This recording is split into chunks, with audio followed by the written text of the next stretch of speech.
Hello दोस्तों, welcome to your channel परीक्षा.com। Easy to learn, easy to understand. I am Indraneel with you. आज मैं आपसे बात करेंगे गवर्नमेंट ऑफ इंडिया की तरफ से एक प्रेस रिलीज आया है, प्रेस इंफॉर्मेशन ब्यूरो की तरफ से, जिसमें कहा गया है कि यूनियन कैबिनेट अप्रूव कर दिया है for setting up of national recruitment agency. ये जो पीडीएफ है, इसका क्या एडवांटेजेस है, क्या की पॉइंट्स है, इसके बारे में हम आज इस वीडियो में बात करेंगे। तो वीडियो पूरा देखना और सब्सक्राइब कर देना और टिक द बेल आइकन। तो चलिए शुरू करते हैं बिना किसी इंतजार के। तो यूनियन कैबिनेट अप्रूव कर चुका है नेशनल रिक्रूटमेंट एजेंसी को। इसमें आप देख सकते हैं, ठीक है। Here, common eligibility test to replace multiple examination for recruitment to central government jobs। Central government का जो रिक्रूटमेंट एजेंसीज था वो क्या क्या था? वो था एसएससी, आरआरबी, ठीक है, ये सारे ऑटोनोमस था, एंड आईबीपीएस। इन सब रिक्रूटमेंट एजेंसीज क्या लेते थे? अलग अलग से एक मल्टीपल एग्जामिनेशंस लेते हैं। किसके लिए? प्रीलिम्स एग्जाम के लिए।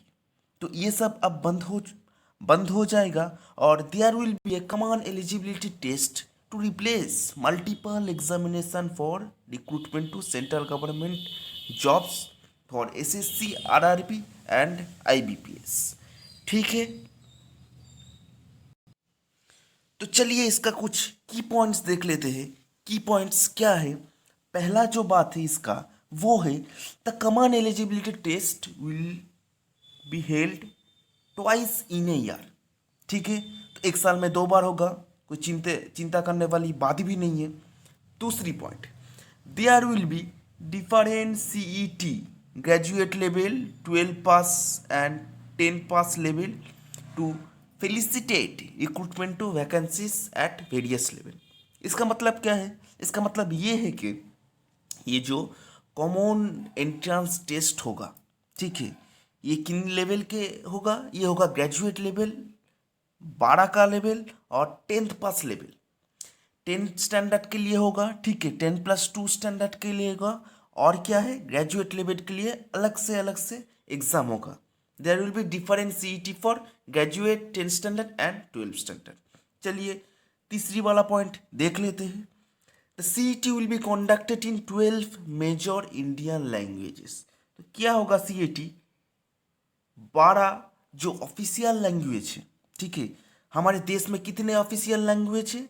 हमारे देश में ऑफिशियल लैंग्वेज है 22। देयर आर 22 ऑफिशियल लैंग्वेज, ठीक है। तो CET will be conducted in 12 major Indian language. Okay, चलिए नेक्स्ट पॉइंट देख लेते हैं। To begin with CET will cover recruitments made by 3 agencies. जैसा कि मैंने इस वीडियो में पहले बोल चुका, जो staff selection commission, railway recruitment board and institute of banking personal selection. तो क्या है? SSC, RRB and IBPS. ये सीईटी के अंडर में आ जाएगा और this will be expanded in A faced manner. सिर्फ प्रीलिम्स आएगा, ये बात अपनी जहन में घुसा लेना। CET will be held in 1000 centres across India and in 117 aspiration districts the infrastructure will be provided or created। तो इसका मतलब क्या हुआ? इसका मतलब ये हुआ कि देश के 1000 सेंटर में, ठीक है, सीईटी कंडक्ट होगा। और दूसरी बात, 117 aspirational district, that's mean 117 district में क्या होगा? इसका जो इंफ्रास्ट्रक्चर है एग्जाम लेने का, वो क्रिएट करेगा। नेक्स्ट पॉइंट देख लेते हैं। CET will be first level test to shortlist candidate and score will be valid for 3 years। तो इसका मतलब क्या है? इसका मतलब ये है कि सीईटी, ठीक है, साल में 2 बार होगा, जैसा कि मैंने पहले बोल चुका है। और इसका जो अगर कोई पास करेगा, ठीक है, अगर कोई क्वालिफाइड होगा, तो उसका जो स्कोर है वो that will be valid for 3 years। चलिए लास्ट पॉइंट देख लेते। There shall be no restriction on the number of attempts, तो इसका कोई नंबर ऑफ अटेम्प्ट्स नहीं रहेगा। ठीक है, age relaxation for CST and OBC candidates as per existing rules will apply. तो ये है की पॉइंट्स CET के लिए। ठीक है, और इसका जो एडवांटेजेस है इसके बारे में भी मैं आपसे बातें करूंगा। तो इसका एडवांटेजेस क्या होगा, गवर्नमेंट के तरफ से ये बोला गया है advantages for students as well as institution. तो एडवांटेजेस भी देख लेते। Remove the hasslefully appearing in multiple examination. ठीक है, single examination fee would reduce financial burden that multiple exams impose. क्या होगा, बहुत सारे एग्जाम के जो पैसे लगता है ना वो घट जाएगा।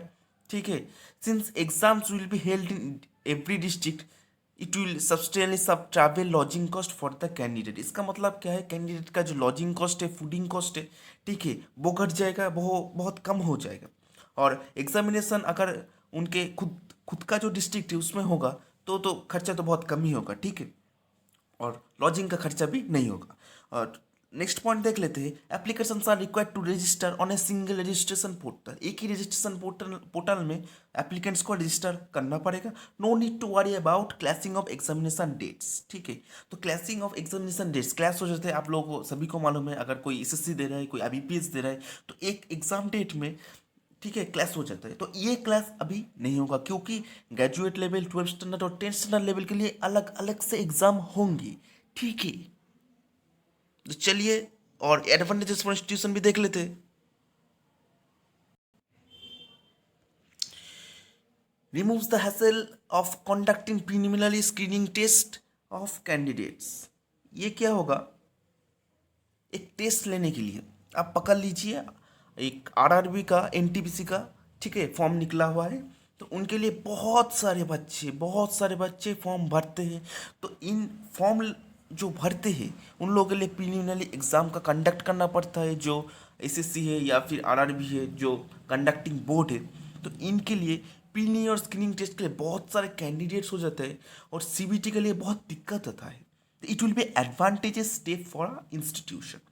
Drastically reduce the recruitment cycle. Recruitment cycle जो है एक फिनोमेना है, मतलब एक एग्ज़ाम 2 साल में, 3 साल में ख़त्म हो रहा है। तो ये जो रिक्रूटमेंट साइकिल है ये प्रीली का इसलिए ख़त्म हो जा रहा है, तो इसके लिए टाइम बहुत कम लगेगा। ठीक है, ये बहुत अच्छा दिखे, ये मेरे को बहुत पसंद आया कि drastically reduce the recruitment cycle. क्योंकि एक एग्ज़ाम फॉर्म निकालता है, उसके बाद फॉर्म ख़त्म होता है, फॉर्म सबमिट करते हैं हम लोग, उसके बाद क्या होता है, उसके बाद का प्रीली का एग्ज़ाम डेट आता है, प्रीली होता है, उसके बाद प्रीली का रिजल्ट आता है, उसके बाद मेंस आता है। तो ये क्या होगा, ये अगर प्रीली हो जाएगा, ठीक है, 3 साल के लिए अगर वैलिड भी रहेगा, तो क्या होगा, प्रीली का जो टाइम है, टाइम गैप बहुत कम हो जाएगा और एक साइकिल जो है वो घट जाएगा। ठीक है, चलिए आगे वाला देखते हैं। Bring standardisation in examination pattern, reduce cost for different recruitment agencies, 600 crore savings expected.